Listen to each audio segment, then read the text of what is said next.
Support for this program is provided by the Foundation for Excellence in Louisiana Public Broadcasting and from viewers like you.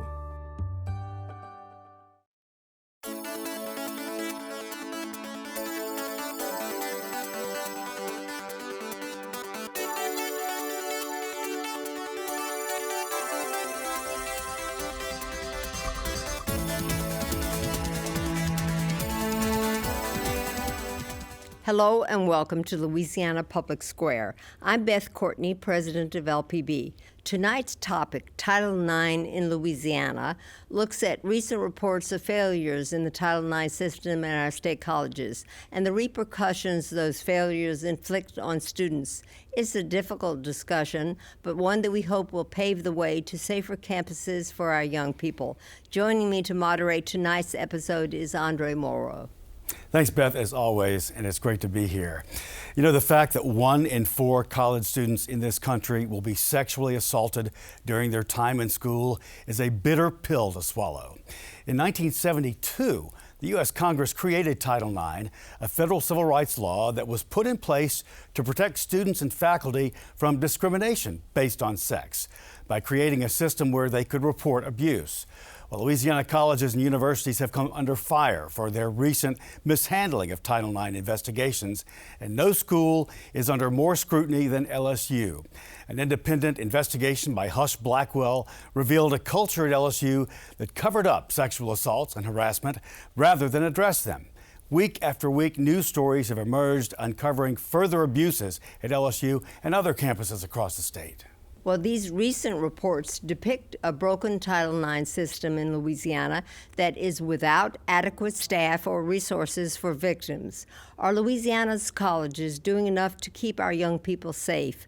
We'll hear from sexual assault survivors and students themselves in our panel discussion. But first, we want to share this story from Caroline Schroeder, an LSU graduate now working as a freelance writer in Dublin, Ireland, about her experience with the Title IX system.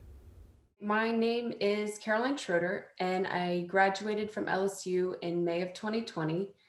I now live in Dublin, Ireland, and I work as a freelance writer.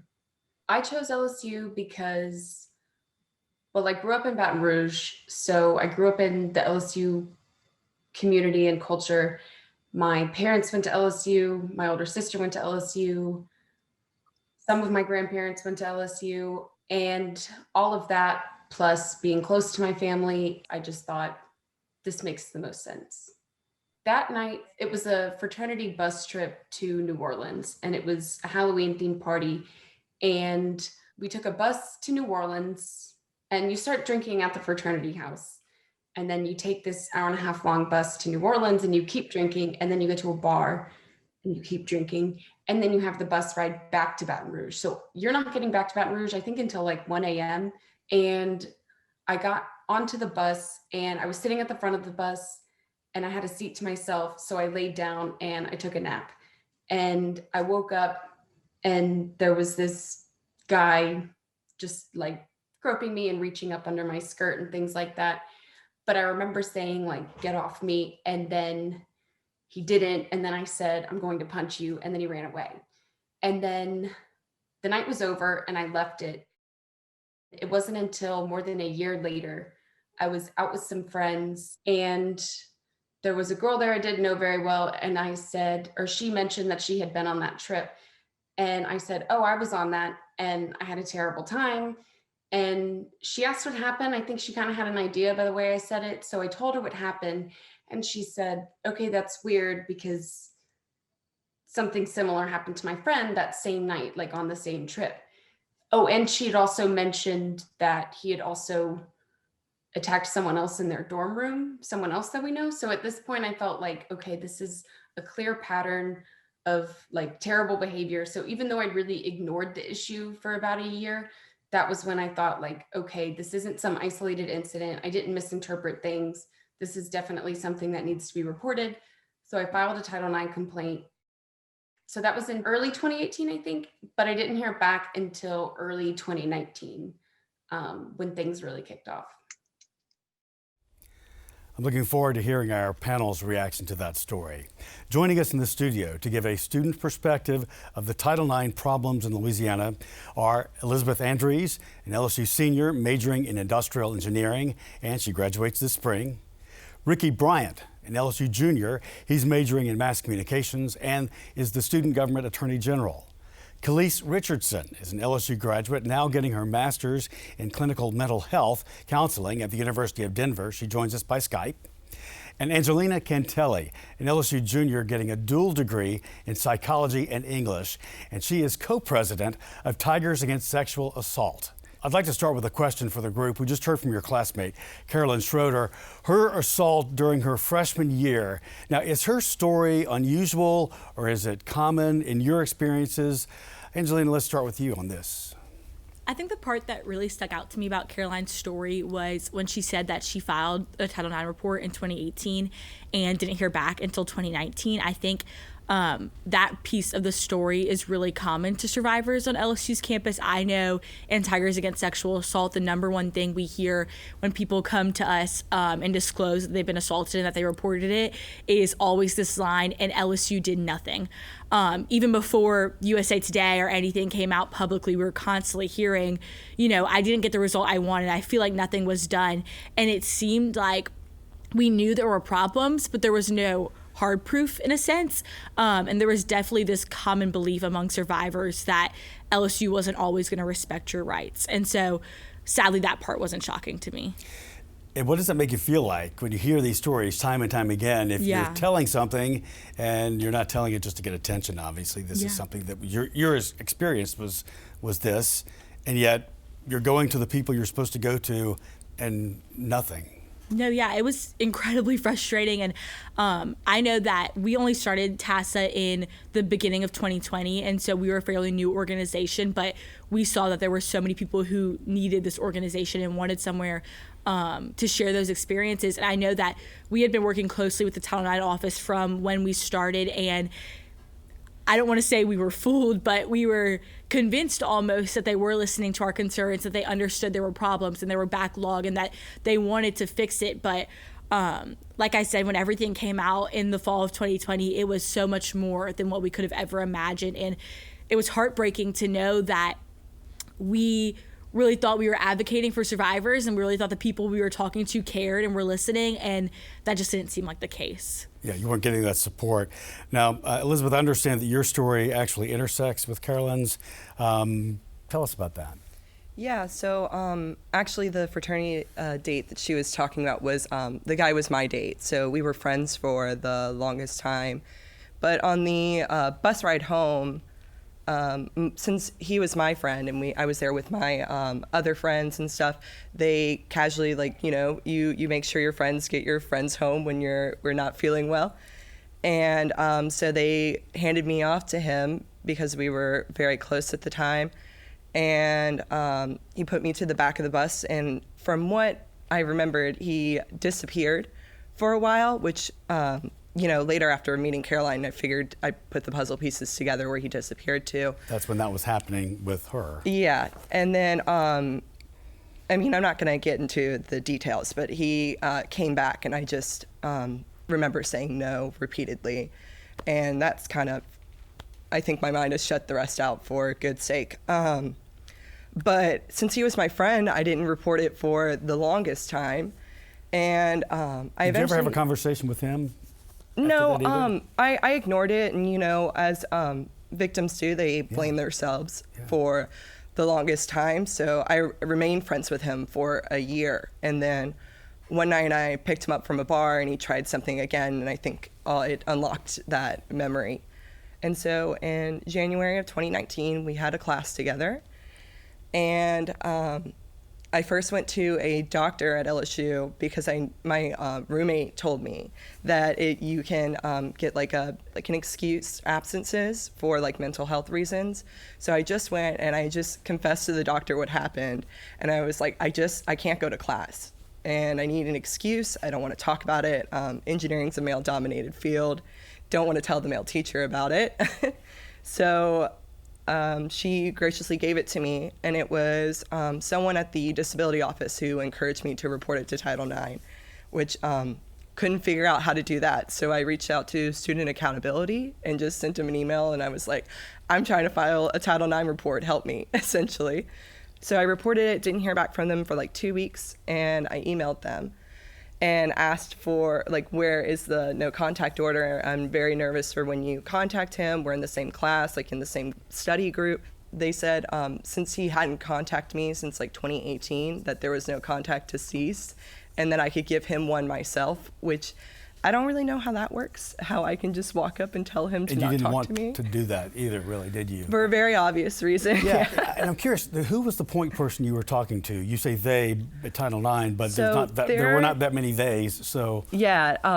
Was it one person who was talking to you? I was mainly speaking with the person with student advocacy. Her name is Tracy Blanchard. And also in the meantime, I had asked to be swapped out of the class or have more accommodations, and they told me that since it was only one section as they get down the line of your courses, since this was junior senior level, and they told me they couldn't move me, and they were like, okay, you know, you just get the short end of that stick. So I had to sit in that class with them for the whole semester. But yeah, but Caroline and I started talking after the individual was convicted of assaulting both of us.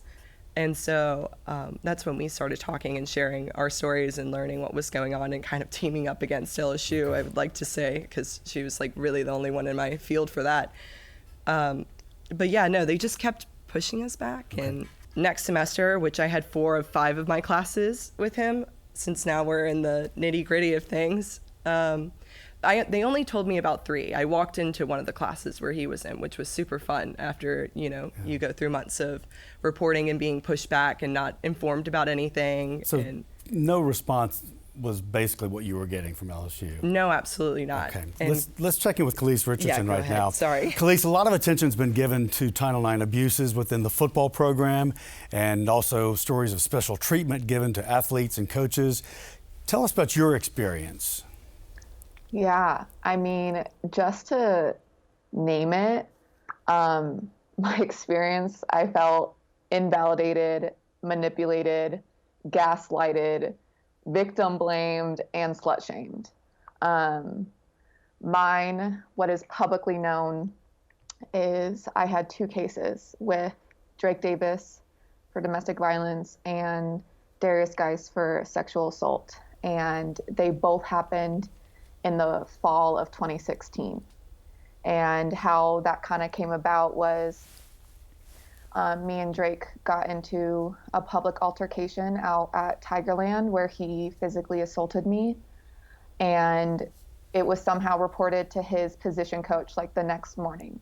And then that position coach called my boss at the time, Sharon Lewis, because I worked in football recruiting. And so Sharon then called me on the weekend and had told me, you know, I've called other players that were there. I've called, you know, your friends that were there and asked them what happened. So she essentially did her own version of an investigation. Khalees, let me ask you this real quick. Now, you and Drake were dating at the time, correct?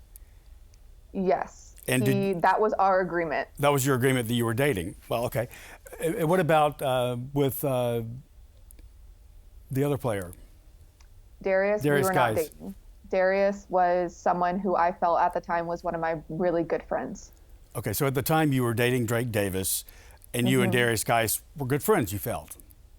Yes. Okay, all right. I want to continue. Yeah. So then Sharon asked me if I wanted to come and meet with Drake and his position coach and her. And I had said, I absolutely don't want to do that. And so I then met with just Sharon and Kiva Soil. And they had asked me what had happened, didn't offer any additional support, and basically was like, if whatever you see fit as his punishment, that's what we'll do. So gave me, someone who is very severely traumatized, the power to then punish my abuser. And then nothing happened. What was your reaction at the time to being given that choice? which seems like an unusual choice to me. Yeah. Instead of them having something to say about it or some certainty, they ask you to offer the punishment? Yeah, my answer was, I want him to get help. I wanted him to get therapy. Abusers don't just happen. They're created. It doesn't mean that what they do is okay. They need to be held accountable, absolutely. But he also needed help. And I was still, what I felt like was at the time, in love with him. And so I absolutely was not in the position to ever say what I felt like was appropriate accountability. Okay, all right. Ricky, let me ask you, many people assume that women are the only victims in these cases, these assaults, but of course that's not the case. Tell us your story. Right. In January of 2019, I started hanging out with this person and getting to know them a lot closer, and they were in a position of power over me. So it had a weird dynamic. I was honestly honored to be able to, be around them and to be asked to come over to their house. And I felt like a friendship. It felt like, and it turned really quickly. And I was assaulted in February of 2019, the first time, and it went on for the entire spring semester of 2019. There were times when, like Elizabeth said, I felt like it was my fault. I felt like it was my fault for going back. But there's this, it's hard to explain. There's this weird comfort. And I don't know if comfort's the right word, but there's this weird need to go back and try and say no. Try and for one and say, this is what you're doing to me, and showing that emotion and showing how traumatic every experience is. And it's the hard, it's sometimes you just can't. And so sometimes you go into this state where you just lay there and you can't move. You go into this, you're in your body. And so for the entire semester, I endured just over and over. And finally the person graduated. And so it was helpful to get past it all, but the person was in a position of power. And so I didn't feel like I could report it. I had heard stories like Elizabeth and Caroline and people like that.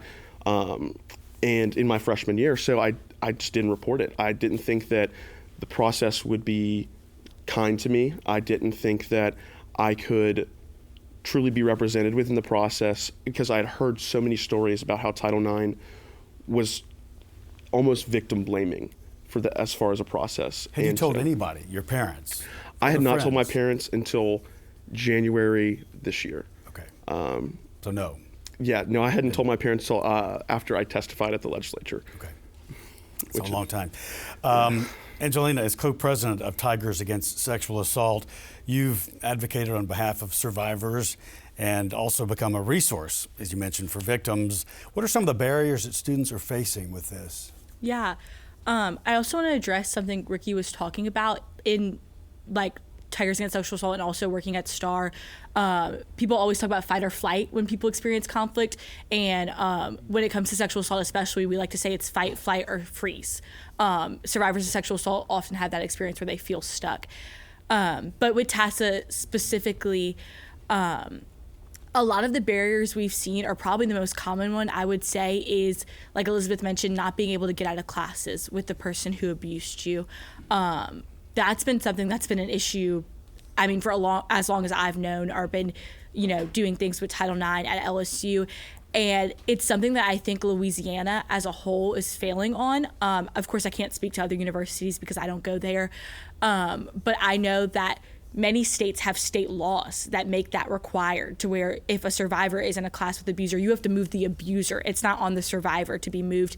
And yet we can't even get survivors moved out of their classes when they're begging to be here at LSU. And so I think, not only does that take action from university administration, but it should be a concern to legislators across Louisiana that this is something they have power to change, and it's a real tangible benefit to survivors. And then I would also say similar things are seen with res halls and apartments on or off campus, not being able to leave those spaces where they're close to their abuser, and then not being heard by student advocacy and accountability is probably the second biggest issue that I would identify. A lot of people had told me that they had been through Title IX reports and investigations, and the Title IX office was telling them, you have enough evidence, we are going to recommend this punishment, this person will be suspended or expelled or whatever it may be, and yet they would go to student advocacy and accountability, and that person would instead be given the lightest punishment and would be allowed to remain at LSU. And it was obviously frustrating in any sense to not have your abuser punished, but I think especially when you're told by one office that you have a case and then you bring that case forward and nothing happens is extremely discouraging. And so I know a lot has come out about student advocacy and accountability and about Jonathan Sanders in the last few months in the media, and I think that's a real issue that a lot of survivors have experienced. I mean, the fact that I think in the last 5 to 10 years only one student has been expelled for sexual assault at LSU is disgusting, when we obviously know that there are many more abusers who probably still walk this campus and pose a threat to students everywhere. Okay, so to everybody, what would have made the reporting process better? And Khalees, I say everybody, but let's begin with you on that. What would have made the reporting process better? So I actually have 4 different ideas. Good. So I'll go into them. I first think Title IX investigators need to have trauma-informed communication training, and if they already have that, they need to be better utilized. And what I mean by that is my experience. The interview was very like, what happened? Why'd you do that? What happened next? And I'm sitting there reliving my trauma and getting emotional, and there was no empathy within the room. I also think that mental health professionals need to be present during the interviews in the investigation process to offer emotional support, advocate for the individual's needs, and to be able to assess any potential safety risks that the person might say that the investigator might not be trained to pick up on. Then I think there needs to be mandatory check-ins and check-outs with mental health professionals to assure emotional well-being, safety, and to offer the additional decompressing time after the interviews. And then last, I would say as soon as the investigation or the report is filed, I would like those individuals to be offered a partnership with either someone from STAR or TASA, who one is educated on the impacts of sexual assault, domestic violence, sexual misconduct, to offer that emotional support, but also to be an advocate for the individual. Because my experience, I had no idea what my options were. I had no idea what was right or what was wrong, what was correct protocol, what was not. And so I trusted these professionals to do their job because I was definitely not in a place to question anything. And I later have found out that my investigation was not thorough enough. There was definitely protocols broken. But I had no idea how to navigate that at the time, and I didn't have resources to help me navigate that. It sounds like you're asking for and calling for a total overhaul of the way things are handled. So, Khalees, thank you for those 4 items that you mentioned. Let me ask everyone briefly, what are ways that you see that can be corrected or done a lot better, as Khalees mentioned? That they follow their own rules that they made. Okay, that's simple enough. Yeah. Ricky? Communicate. I didn't know the Title IX process until I went to STAR and had someone walk me through it and what the process was. So getting on campus, we take these courses as freshmen, or they'll put a hold on your account about where you get educated about sexual assault on campus, but they don't tell you the Title IX process unless you're a student worker and you have to take the state mandated course. And why would you know about that? Correct. So with that all in mind, what would you tell a student struggling to report an assault? Right now, what would you tell them? Well, also to comment on what Ricky said earlier, he was mentioning sorry, it gets so emotional with this stuff. Right. He was mentioning what would be the point of reliving all of that. Right. And I remember through the months that they put me through, making me jump out of my classes because I was the uncomfortable one. Right. And it's just, it may not seem worth it, but it is. And it's And during the process even, I was like, oh my gosh, I should have never have done this. It brought up so much, and it caused so much more pain in a whole different way. And even from hearing like Khalees's story, just like reporting it seems like so much worse. But especially now with the conversations that are having, we need to bring it up. It's changing for the better. It's changing for everyone. And as long as we are now being heard, and to go forth, and you'll maybe not feel 100% better, but you'll feel as if you get a piece of you back. Yeah. It sounds like the entire process can be changed, overhauled, and that legislators are now looking at that. There are committees that didn't exist before that now exist. They're looking at this very harshly and pointedly, that's for sure. And I see a big nod from you. And STAR is heavily involved now, it seems like, in a way that they were not before. Absolutely, and they were trying to be before. Yes, they had reached out to LSU multiple times offering their services. And I was going to say about reporting, I tell every single person in TASA or who just ask me to go to STAR first, have someone from STAR with you through the whole process, because rightfully people can't trust LSU right now, and a lot of students don't know what their rights are, and so having someone with you who does know those legal rights that you have is super important and will hopefully make a difference. Any other thoughts? Yeah, I would say that your first step should be go to STAR. First time I ever disclosed to anyone, thank God my friend knew what STAR was. So STAR before LSU. I went to STAR before LSU, and STAR, like Elizabeth said, it is taking the process of telling that first person that has the ability to help you is so liberating. I now feel like I can talk about things, I can help others because of STAR and because of the legal services, their mental health services, and just the overall attitude that STAR helps you gain towards talking about your experience and owning your experience and bettering the community around you because of your experience. So we've been talking about what universities do after a sexual assault occurs, but what role, if any, should your university play in preventing sexual assaults from happening in the first place with students? I think it is absolutely LSU's responsibility to first create a culture where predators and abusers know they will be held accountable. Because right now, LSU has sent a very clear message that predators and abusers will be protected at all costs. So at the end of the day, you can have as much resources, websites, lights as you want, but if people are not being held accountable, no one's going to report. Because why would they?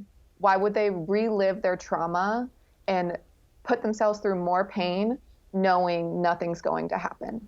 And it's pretty clear from the Husch Blackwell report that they have laid out the culture that LSU has had and where the problems lie. Ricky, anybody else? I would say LSU's responsibility to use the resources they already have to educate students. We do one training when you get admitted to LSU about sexual assault, and that's it for your entire college career if you're not a student worker. And I think that's insane. People should have at least annual reminders about not only what consent is and how to prevent sexual assault, but what their rights are if they are assaulted. And then I would also say when it comes to athletics specifically, I've always said that why are we not putting resources for sexual assault survivors on the athletics facilities? You go to a game in Tiger Stadium and everyone, sees the ads and sees Coca-Cola or whatever it might be. And it's very simple to broadcast these things. And I think, like Khalees said, there needs to be a culture change. People need to know they'll be punished if they do this, but people also need to know that they'll be supported if they choose to come forward. And I think that's a huge problem right now, is that everything LSU has done has seemed reactive to the things that have come out about them, and they've never been proactive in tackling these issues. So I really hope going here on out, they won't just do the 18 recommendations Husch Blackwell gave them, but they'll continue asking students and survivors what they can do to be better and address those issues as well. Is anybody optimistic that that's going to happen? I'm optimistic only because of the amount of people that have come forward and gotten behind this movement to make LSU safer.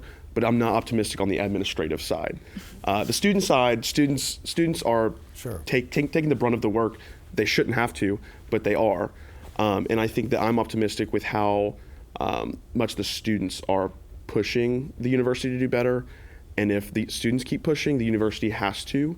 They shouldn't have to, but they will. Yeah, but the administration and the people in charge are the ones that should be taking the lead, Right. and not the students in this case. Absolutely. If change can happen, it can happen in many different ways, but just so it happens. Yeah. That would be the main thing.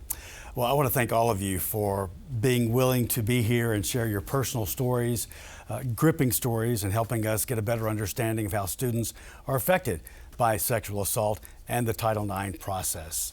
How future assaults on college campuses are handled is being looked at closely by college administrators across the state right now.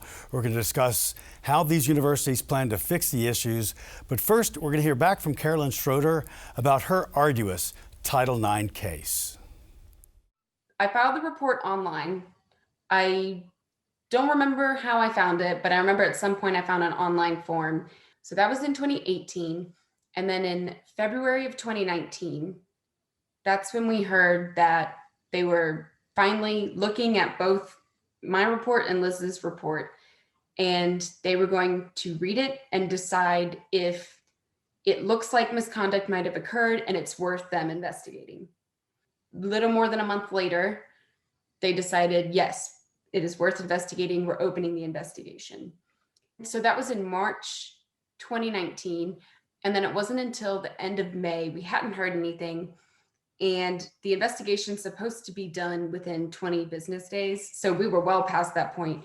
And we finally emailed Jeff Scott, the investigator, and we asked, okay, did you finish? What happened? And he said, oh yeah, I did finish. I sent it on to my, Jenny Stewart, who is the Title IX coordinator. Did you not hear anything? And we said no. And I don't think anyone, including the respondent, had heard, but Jeff had concluded his investigation. He found that the respondent was responsible. So now the respondent has an opportunity to appeal if he doesn't agree with what Jeff found. So he does appeal. He's supposed to appeal within 5 business days. They gave him, I think it came out to 15 business days. So she has 10 business days or something to go over the appeal. She doesn't meet that deadline either. We emailed her for updates. She ignored our emails. Finally, she said, oh, I thought I emailed you. Yeah, I still said that he was responsible, which, again, she helped him write the appeal. So I was thinking at the time, how can you be fair to me and Liz if you're helping him write his appeal and you're the person reviewing it? And then a week or something later, he sends us all the outcomes, which were a deferred suspension, which means do it again and we'll suspend you, but you're not suspended right now, and 2 anger management classes, which is weird because I didn't really think that anger played a part in this. So I appealed because I didn't think it was enough. I didn't think it was okay for him to still be on campus. And I really didn't think it was okay that Liz was going to have to skip classes to not be near him. So I appealed, and this is the last stage. It goes to a university hearing panel. And then they said, okay, everyone break, and we're going to decide what the outcomes are. And so we did, and I don't remember how long we waited. And we finally came back in, and they said he was suspended for 2 semesters. I was like, did I hear this right? Because it was late September. We started in February, and it had been so long. And then I find out months later when I saw the respondent at a football game, at an LSU football game, and he was supposed to be prohibited from being on campus at all. That's when we found out that he had filed another appeal, which I didn't know he had the opportunity to do. So while the appeal is ongoing, he's allowed on campus, but nobody told us that. So we weren't prepared at all for it. So it's just very clunky there at the end. Like, it really is that little bit at the end. Like I said, it's not in the policy. It's totally up to LSU's discretion for that particular person. How are we going to address this? What are we going to do? And what are we not going to do? Stories like Carolyn's are proof that the current Title IX system is not doing enough to handle these cases. And joining us to explore how the state and its universities will move forward now to protect students and properly report abuse is our panel. And we begin with Thomas Galligan, interim president at LSU. Dr. James Henderson, Jim Henderson, president of the University of Louisiana System, Morgan Lamondre, legal director at Sexual Trauma Awareness and Response, that's STAR. It's a nonprofit that supports survivors of sexual abuse. State Senator Regina Barrow, chair of the Senate Select Committee on Women and Children, and also State Senator Beth Mizell. She is the Louisiana Senate President Pro Tem. President Galligan, I'd like to start with you first. And you were concerned enough, going back months, to hire the firm Husch Blackwell to do an independent investigation of just what was going on at LSU and uncover some of those things. The results of that, of course, have something that's not been talking about. Do you think that we are getting to the point where LSU knows the problems, knows how to correct them, and knows how to move forward? I think we are getting to the point, and Andre, having just watched this segment with the survivors, we continue to apologize to those who we have failed and thank them for coming forward. Andre, we would not exist without our students. Our function is to educate them. That's what we are all about, and we cannot successfully educate them if they're not safe. So we put their safety first, and I think we've learned a whole lot from the Husch Blackwell report, and we've taken positive steps to get this right, to improve it, and to begin to change our culture. So the report made a number of recommendations, and in light of that, what plans specifically is LSU doing, or will they have in place, or putting in place at this time to protect the students and, above all, provide a fair Title IX process? Well, we've created an Office of Civil Rights in Title IX that reports directly to the President. Previously, the Title IX coordinator had reported to General Counsel, and there's a conflict of interest there because the Title IX coordinator is supposed to be independent in their investigations, and General Counsel exists to protect the university. So inherently, there was a tension. So we've created that office. We've put Senior Vice Provost Jane Cassidy in charge of it as interim vice president. We're currently adding staff because one of the things that Husch Blackwell found was that we're woefully understaffed. So we'll be hiring a case manager, we'll be hiring an additional investigator, we'll be hiring administrative support for that office, as well as filling some other positions. We've totally changed our webpage so that all our resources are in one place. Before I called Husch Blackwell, I called STAR. We're working with STAR on improving our training. The athletic department has also retained STAR to work on their training, as well as retaining an organization called Live Respect and another called A Call to Men. We've also made clear to everybody in our community, and we will continue to do so repeatedly, that if you are not a confidential advisor, you are a responsible person, and you must report any incidences, violations of Title IX, or if you have reasonable grounds to believe there has been a violation of Title IX. Our police are now, they've been directed, we've directed them to report all Title IX violations to the Title IX coordinator. We've refocused and re-emphasized Lighthouse, which is our survivor support organization on campus.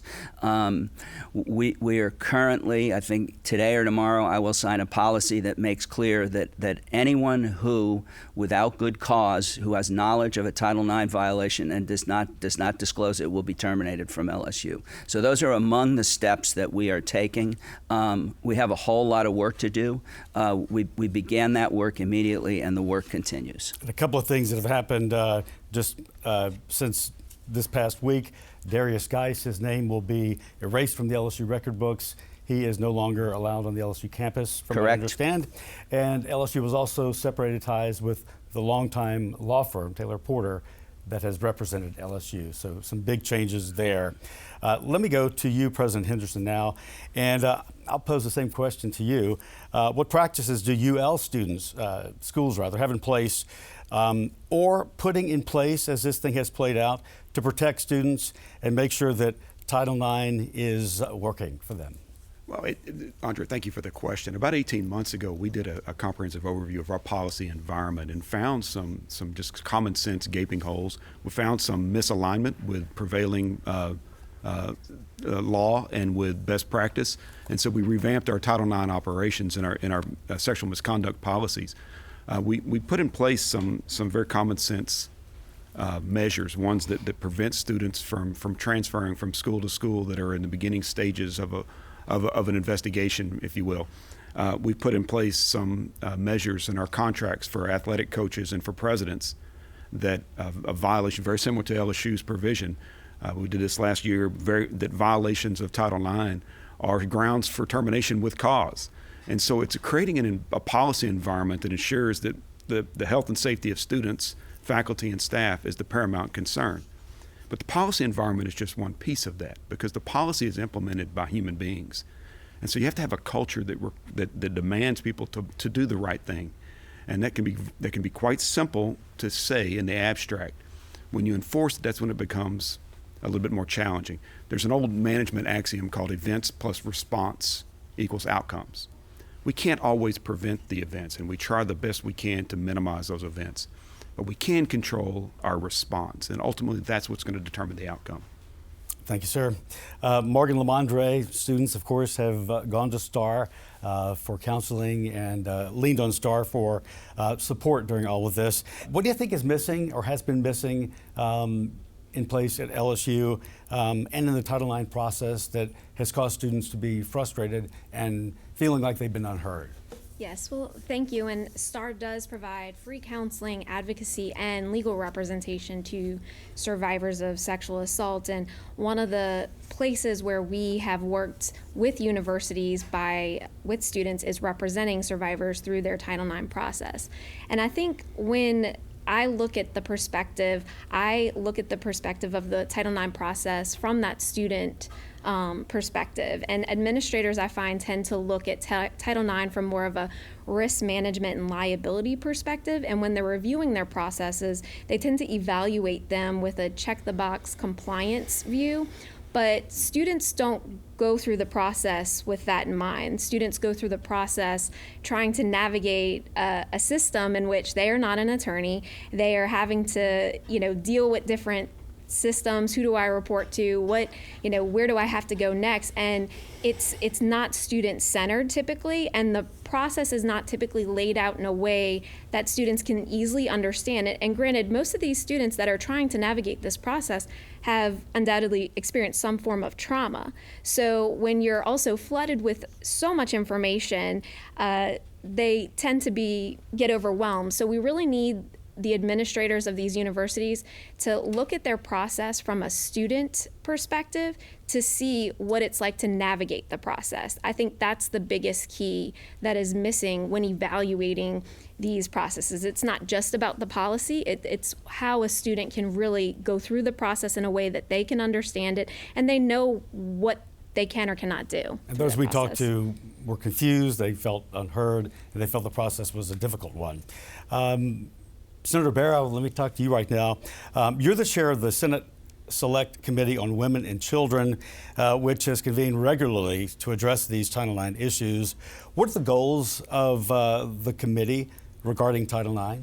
Thank you so much for that question. And the goals are very simple. The goals was to look at where there were legislative gaps or policy gaps and to begin to bridge those gaps. But before I go further, I would like to just say this because I think it's real important. I want to thank the leadership of the House and the Senate, President Cortez and Speaker Clay Snyder, because they initially were right on board from the very beginning. They made sure that whatever we needed to go through the process, we were able to do. And I would also like to thank Chairman Cleo Fields, because certainly this could have been under his auspices. Honestly, it should have been under the auspices of education. But we took it on as the Select Committee of Women and Children. And I don't want people to mistakenly think that it's just a group of women, because no, we had our colleagues who were working alongside with us to address the issue.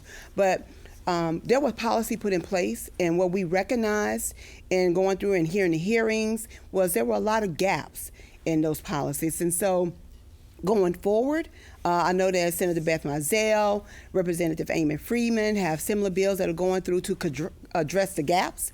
But I have a bill that would actually look at a continual a pattern of looking at what we currently have in place and always evaluating it to make sure nothing else is falling through the crack. And so our goal is to make sure that we bridge the gap and ensure and make sure the students know that their voices are heard and that we are trying to do everything in our possible to legislate, maybe not hearts, but we can legislate behavior. All right. Thank you so much for that, Senator. And Senator Beth Mizell, what role can legislation play in improving the Title IX system? You're involved in this very much so now. Are there additional laws that should be passed or could be passed? And are there any laws that you're considering right now? Thank you. Thank you for having us all here. I'm so proud to be in this room with the players in this conversation. And if I could say, I'm going to bounce it right back to Senator Barrow, that she took such a role of dedication with the Select Committee. And to have, I think the real benefit of the Select Committee was that we had all the players in one room. We had victims that had never told their story publicly.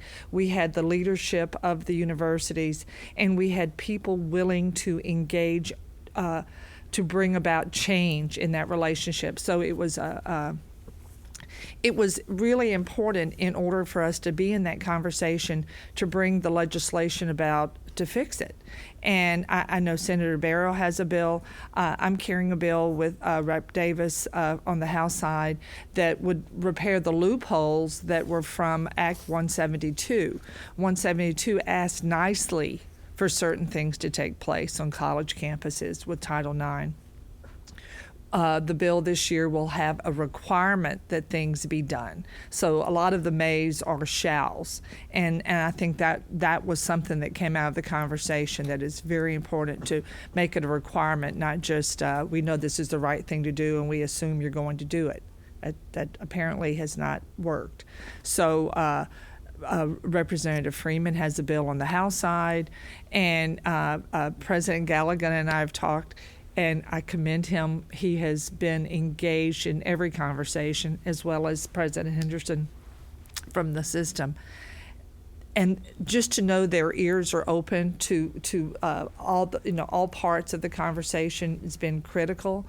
But what we want to do, and I believe Senator Barrow too, we want to put the legislation in place, get the behavior as a norm, and then there not be a requirement for such oversight as this legislation is putting in place. So I think that's the intent of the legislation this year. Let me ask you something real quickly. Something we heard students say time and time again was that they would request to be taken out of a class that their abuser was in, but were not. Right. What is proposed to make sure that is something that happens right away? Actually, I don't believe that's in any of the legislation as they now stand, but that can certainly be amended into the legislation. We've only just had the first hearing in committee, so there's many opportunities to insert additional language into the bill. But I'll tell you how impactful the Select Committee hearings were. Staff on the Senate side sat and listened to the committee and went through putting in specific items into my bill so that we could cover those loopholes. So they were very engaged and were drawn into the conversation in a very proactive way, and that's helpful. But that's certainly, I know and I appreciate the president saying that they would terminate an employee that did not act responsibly with a report, and that language is in the bill as well. So, we earlier had talked to the students about many things. That was one of the issues they had, but they said that the schools in preventing sexual assault, the difficulty of that. But I'd like to ask you all the same question. Instead of being after the fact, after an event occurs, what are things that are going to be put in place now that would prevent the event from happening to begin with? Well, I think Morgan used the word culture, and I think culture is critical, and culture has to start with training, it has to start with understanding and knowledge, and it has to start with empathy, that we have to be more sensitive to survivors. We have to understand their situation and make our processes more student-centered rather than compliance-centered. But it's got to be culture. We got to get to the place, Andre, where somebody who finds himself Maybe means no. No means no. Don't do it. Or if I've heard of an incident, then I can't go to sleep at night until I report it. So we got to work on changing our culture. If empathy was lacking, and it appears, it certainly has not been since you have been entrusted with this and after the report has come out. And I know that I know that everybody has appreciated that very much. One member is not here today, but we talked to her earlier, one president of the university, that's Tanya Tetlow, president of Loyola University. She is a lawyer and also has extensive knowledge of anti-discrimination and Title IX law. We talked to her beforehand. Here's what she had to say. Prevention is the ball game, right? When you're talking about the aftermath of sexual assault, it's really too late. The damage has been done. It's incredibly difficult to know how to handle it. And wouldn't it be better if we made sure it didn't happen in the first place?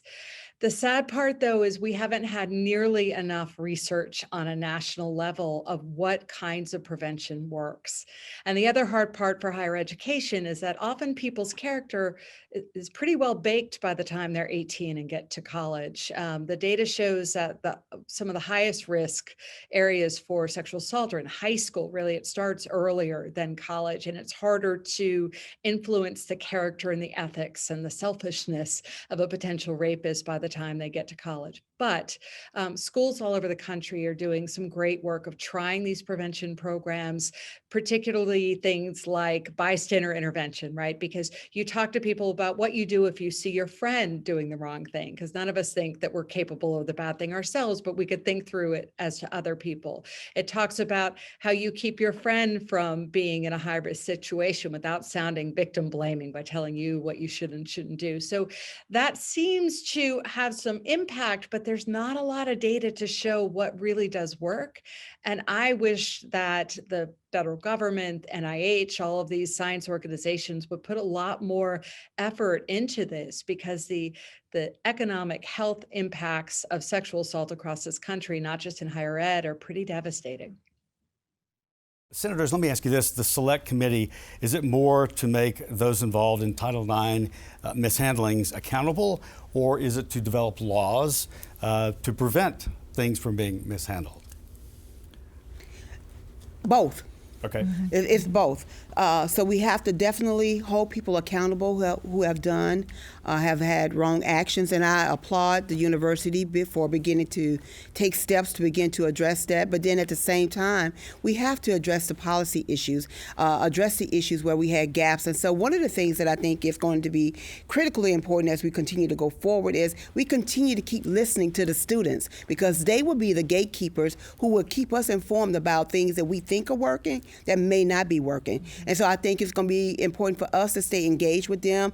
One of the requests that was made by one of the students when they came to committee was for us to actually host the event or host a meeting on the weekend where they can come and then have to pick between going to class or having the opportunity to come and speak. And so that's something we plan to do as a women's group. We plan to do that as our select committee. We plan to go out, go and hear from the students, not just from LSU, but around the entire state, because I think that is important. So to answer your question, both. All right, thank you very much.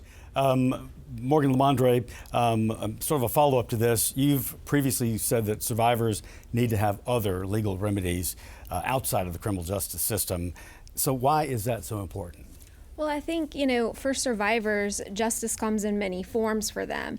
And as you said about the students and being in classes, for a survivor, maybe they don't want the student to be expelled, but they just simply don't want them in their class. And I think for survivors, going through a criminal justice system process, that, as brutal as the Title IX process can be, the criminal justice system can be even harder for survivors. So survivors, we need to ask survivors what justice looks like for them.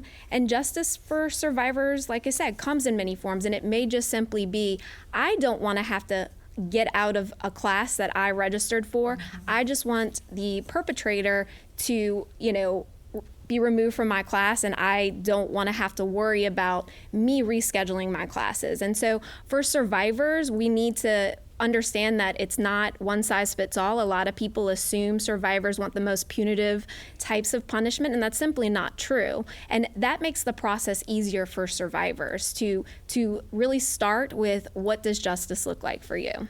Okay. I know you get the feeling that we could sit here and talk about this for hours and hours, but that's not something that we have the time for. This is a week where LSU is interviewing for its new president.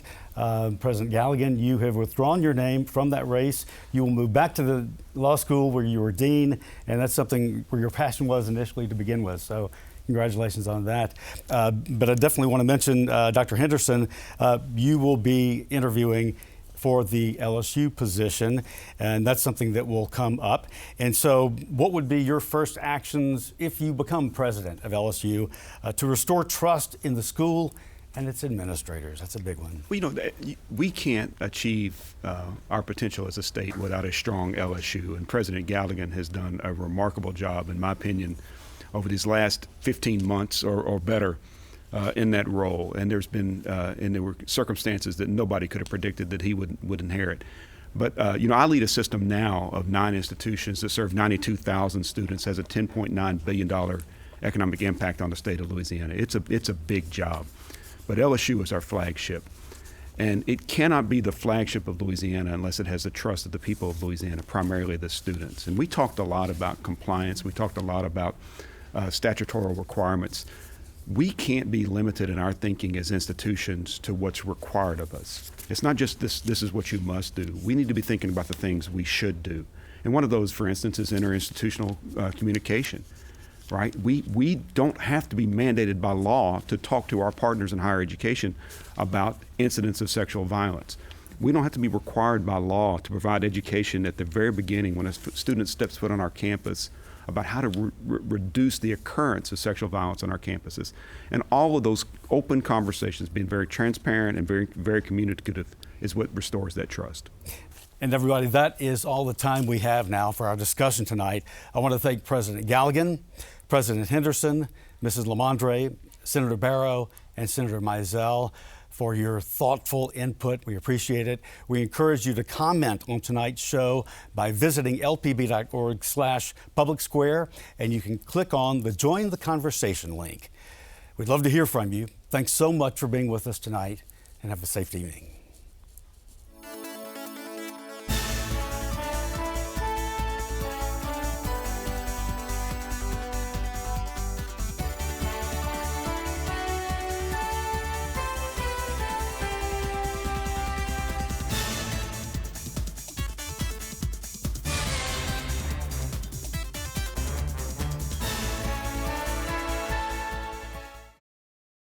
For a copy of this program, call 1-800-973-7246 or go online to www.lpb.org.